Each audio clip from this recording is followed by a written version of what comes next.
2,05,17 करोड़ रुपए का बजट आज पेश किया है।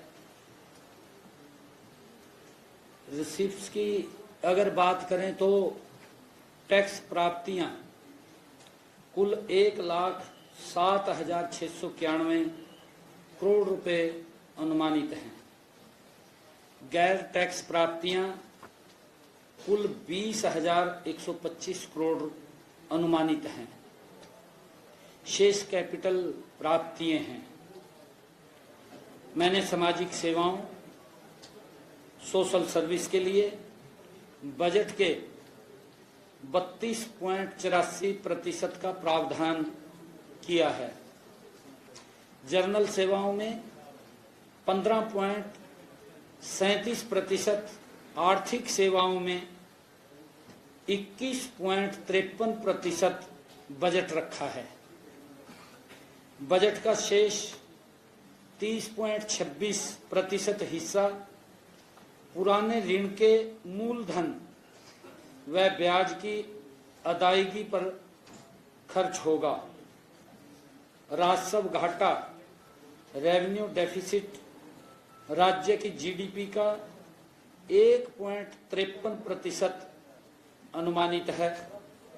राजकोषीय घाटा फिक्स्ड डेफिसिट राज्य की जीडीपी का 2.67% अनुमानित है, जो कि केंद्रीय वित्त की निर्धारित सीमा 3% से काफी कम है। राज्य की कुल डेबिट ऋण देनदारी 3,52,819 करोड़ संभावित है, जो कि राज्य की जीडीपी का 26.18% है, जो कि केंद्रीय वित्त आयोग की सीमा 32.5% से काफी कम है। हमारा जो राजकोषीय घाटा तथा कुल डेबिट एफआरबीएम एक्ट के प्रावधानों से काफी नीचे है।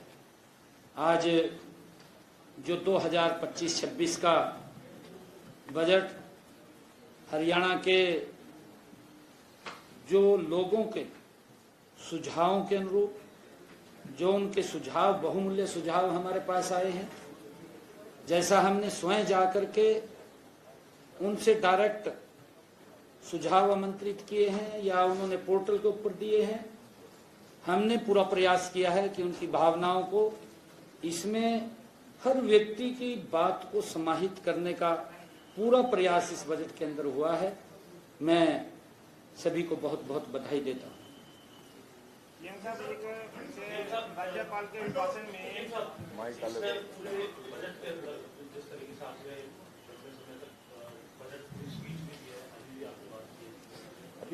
आप लगातार आंकड़े भी बता रहे थे, लेकिन इस पूरी कॉस्ट को ना करते हुए आपकी बजट स्पीच को भी जिस गवर्नर मैन ने नहीं सुना है, आपके मन के हिसाब से कौन से ऐसे बिंदु है कि आप बहुत कम शब्दों में ये बता सके कि आमजन जो है समझ सके कि बजट में क्या हमको मिला है और किस तरीके का।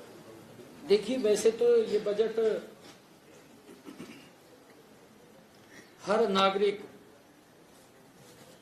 हर व्यक्ति के जीवन में एक बड़ा बदलाव लाने का ये काम करेगा, परंतु जो मेरे मन को भी, जो इस बजट को अगर हम देखें, हमने शिक्षा के ऊपर बड़ा जोर दिया है और हमने ये भी कहा है कि महीने में अधिकारी जो फर्स्ट क्लास अधिकारी हैं 2-3 घंटे वो स्कूल के अंदर लगाएंगे, बच्चों से बात करेंगे, क्लास भी लेंगे। हर विभाग का अधिकारी एक बड़ा परिवर्तन, क्योंकि बच्चों को प्रेरणा भी मिलेगी। अधिकारी वहां जाएगा, उनसे बातचीत करेगा, बच्चा अधिकारी से बात करेगा।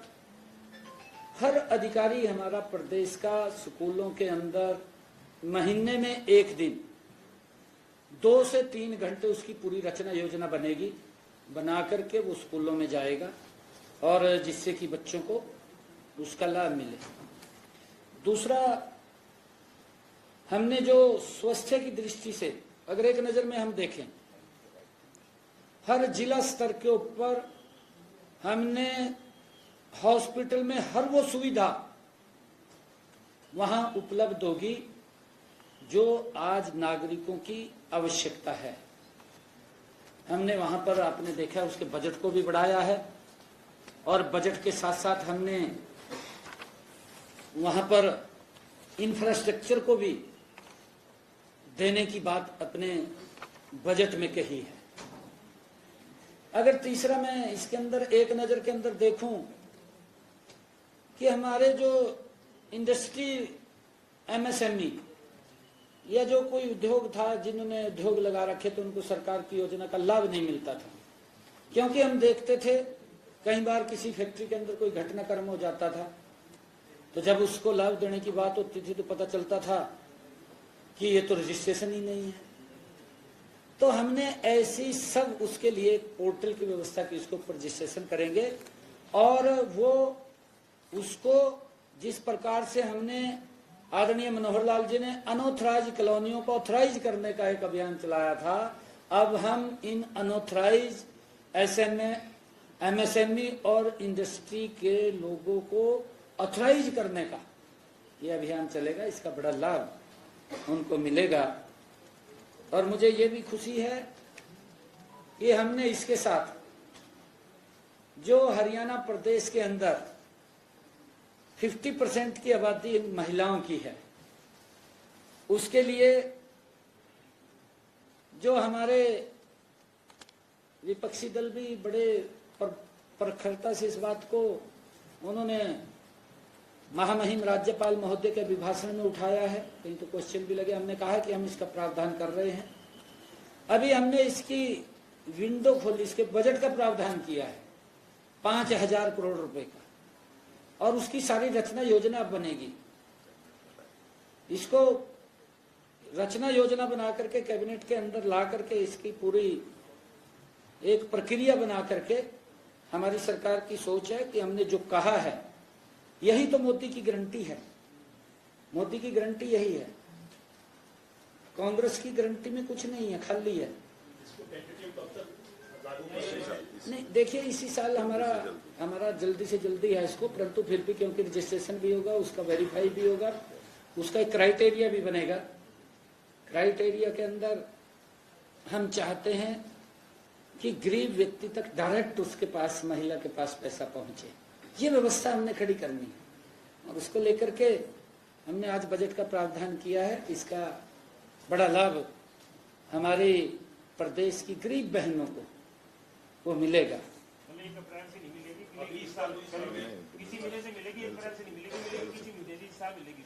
नहीं अभी मैं शुरू से मैं क्या बात बोलता था, गारंटी है। हमने ये कहा था कि इस बजट के अंदर हम प्रावधान कर रहे हैं, हमने प्रावधान कर दिया, हमने विंडो खोल दी, 5,000 करोड़ रुपए उसके लिए रिजर्व कर दिया है। ज्यादा जरूरत पड़ेगी, मैंने कहा है कि अगर जरूरत पड़ी और बढ़ाने की तो उसको बढ़ाएंगे। हाँ, वो अधिकारियों को बोल दिया है, इसका सारी प्रक्रिया चालू हो जाएगी, गति से चालू होगी। यदि ये सारा प्रावधान ऐसा है, नहीं ये खोल दिया, अब देंगे हम, इसी वर्ष में देंगे, इसी वर्ष से शुरू हो जाएगा। क्योंकि अभी कैबिनेट के अंदर ये बात आएगी, कैबिनेट के अंदर इसके क्या क्या बिंदु अधिकारी बना करके कैसे कैसे इसको हमने करना है वो करके लेकर के आएंगे, उसका रजिस्ट्रेशन चालू होगा। चलो कोई बात नहीं, हो तो पता नहीं कब से शुरू हो जाए।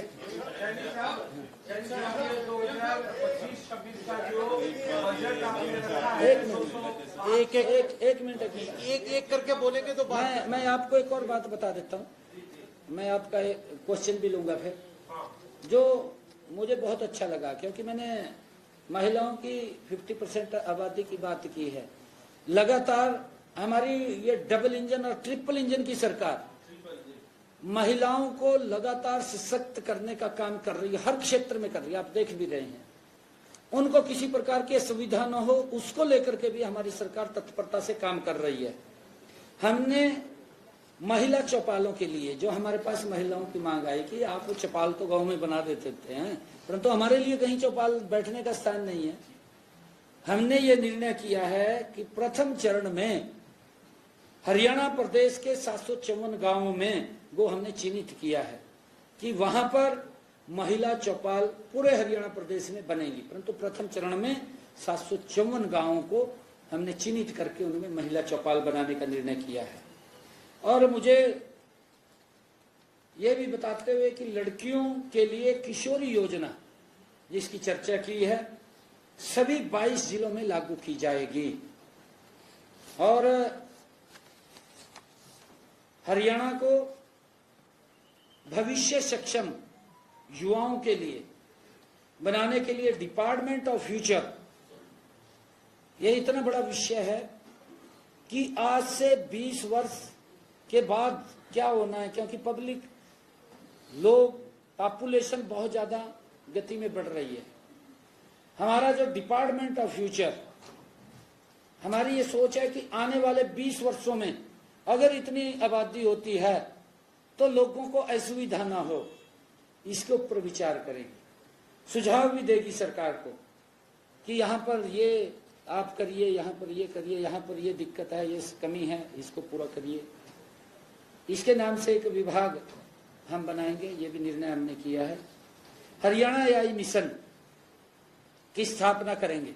आजकल क्योंकि मीडिया, सोशल मीडिया का जो जमाना है, इसके अंदर हरियाणा एआई मिशन की हम स्थापना करेंगे और हरियाणा के कर्मचारियों को यूपीएस का लाभ दिया जाएगा, जिसकी पेंशन का, जिसकी मैंने बात कही है।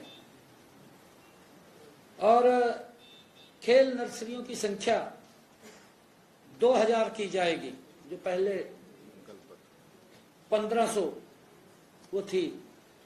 इस बजट के अंदर हमने बहुत सारे ऐसे विषय जो हमारे संकल्प पत्र में भी हमने कहे थे, वो भी बहुत सारे विषय हमने इस बजट के अंदर पूरे किए हैं, जिनको हम पूरा करेंगे कहा है।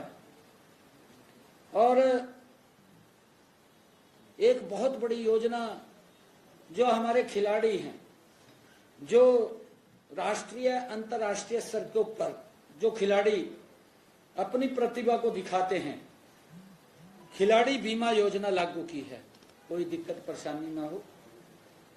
और एक मेरे बहुत ही दिल को छूने वाला जो हमने कहा है कि युवाओं को नशे से बचाना है, उसके लिए अलग मैंने नशे की रोकथाम के लिए फास्ट ट्रैक न्यायालयों की स्थापना की जाएगी, जिससे हमारा युवा नशे की तरफ न जाए। उसके लिए हमने अलग से बड़े उन युवाओं को कहा है और उसके अंदर हमने प्रावधान भी किए हैं। सीएम साहब स्टार्टअप के लिए आपने फंड्स का प्रस्ताव दिया, तो उसमें वो क्या रूपरेखा होगी, कौन कंट्रीब्यूट करेगा, क्या प्राइवेट पार्टी निवेशक करेंगे या सरकार? ये बिल्कुल इसके अंदर लिखा है, हम इसकी पूरी रचना योजना बना रहे हैं, इसमें बिल्कुल लिखा है तो आप उसके अंदर देखिए, क्योंकि इसकी रचना योजना पूरी बन रही है। जो 3,52,000 करोड़ का जो कर्ज है